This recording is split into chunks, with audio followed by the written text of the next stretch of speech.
Good morning. Today I'm taking a wee bit of a mental health day, but really just trying to get the heating to work. On Wednesday, our electrician did plug everything in, made sure everything activated, and then left everything on full, not realizing that you actually have to set the thermostats up. So that's how you spend 10 pounds on energy in a single day. You just have all of your heaters in the entire house blasting full on for about 6 hours till you realize what the heck is going on.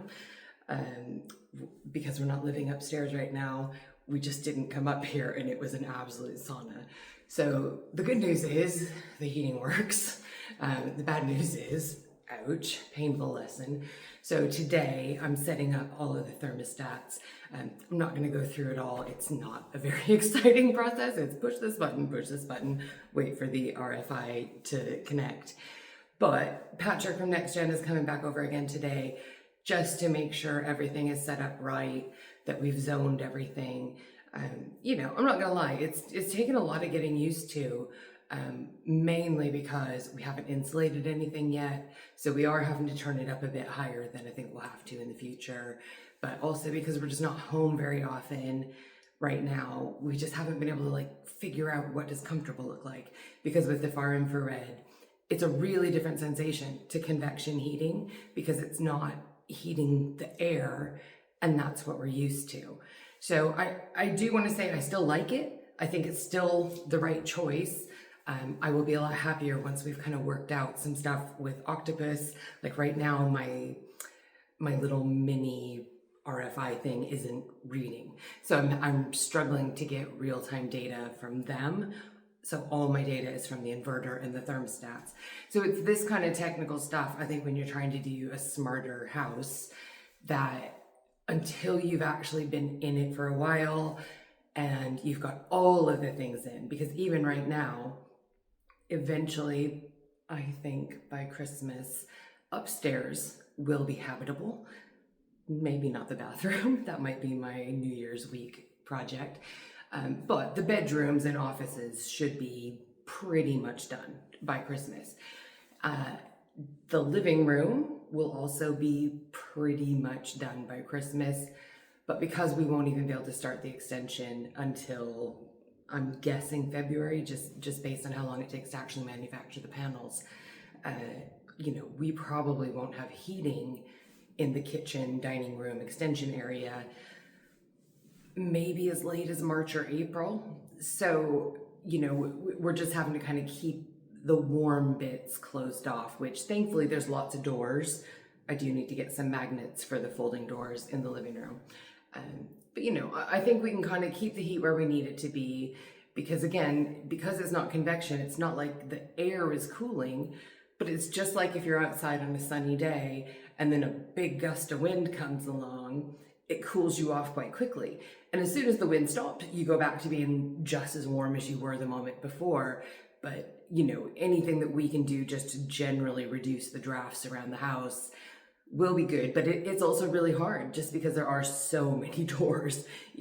I've shown you in earlier videos, our kitchen has 6 doors or doorways because there's a pantry and the entryway and into the dining room, out into the garden.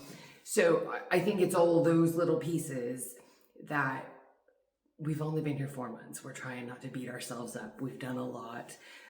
This weekend, we have a lot planned to go see an extension that was built with the same system we're looking to build ours. So we're looking forward to that. And just talking to that family about their experience and what it took to get through building control and, all of these things that we just need to be prepared for. And luckily they live in Greenwich as well, so we'll be dealing with the same planning and council. So yeah, today's kind of a lazy day, just because we're gonna do so much tomorrow. I'm not gonna do very much today in terms of tearing up floorboards, even though I have the day off. I just need a wee bit of a break. So I'm gonna play video games. Because I can, I'm an adult.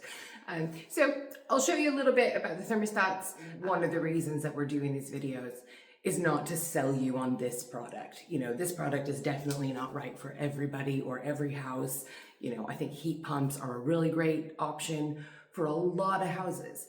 But where they aren't, where you've got like a really small house where you don't want radiators, like, I didn't want radiators because I want wall to wall bookshelves. I don't want to give up that space to radiators. But like with any new technology, somebody needs to show you and to show me. Like I'm learning as I go all these different quirks. So hopefully, especially for my friends and viewers who are working in social housing and might be looking at, different kinds of electrified solutions, we have to just get better about sharing these stories. So, yes, this is my personal life, but it's also what I do. So let's go see what happens.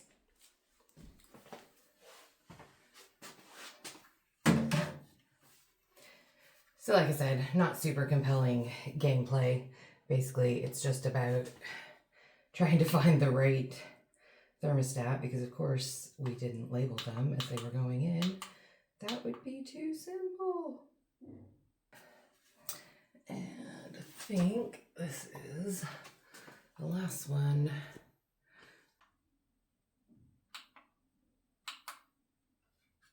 Oh, error. Why are you giving me an error?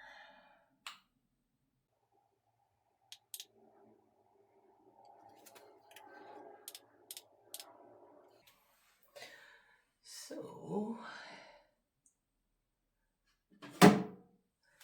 looks like all of them are connected except for the living room, which would explain why it was so flippin' cold in there last night when we got home. Can't say I loved that. It's just annoying because this is the only one that I actually know which thermostat it's meant to connect to. Mama needs some heat. Well, apparently I'll have to have Patrick help me with this one because I have tried it about 4 freaking times. At least now it has the dignity to give me an error message, which it wasn't doing before. So, long story short on this, Patrick came in, went, "Hey, the green light isn't on underneath the power supply. I wonder if the electrician disconnected it before he put all the others on." So, I spent a good 10 or 15 minutes just pushing buttons, kind of making myself progressively more crazy. But we got there in the end. The heating now works. We've definitely had some quirks with it.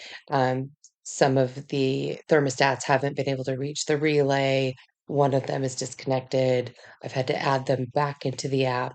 So it is a little crazy making, and you kind of wonder, would this be the right solution for someone who didn't have the patience or technical savvy to sort it?